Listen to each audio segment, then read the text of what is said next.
Here is the Subaru Outback. To access the bulb, let's go ahead and open up the hatch.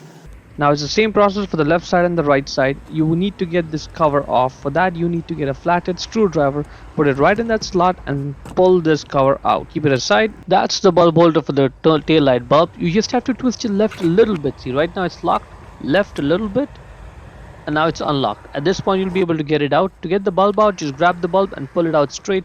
You may have to wiggle the bulb a little bit, but it'll come right out. The bulb number is 194. Check the link in description to buy the new bulb from Amazon. Go ahead, get the new bulb and push it down back into the bulb holder to secure it. And when you put it back in the light, you have to make sure that it drops in properly, like this. But very likely what's going to happen is when you put it back in, it may not go in right away. So you'll have to do some twisting and turning before you get it in place.